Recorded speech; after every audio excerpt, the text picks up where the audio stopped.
dalam kegiatan usaha di masing-masing tempat.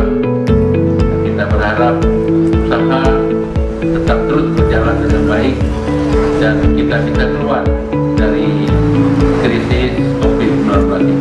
Kita ucapkan terima kasih kepada bapak-bapak sekalian dari DPRK, walaupun anggarannya dari Kota Banda Aceh, ini yang tahu ibu-ibu adalah dari Polda DPRK.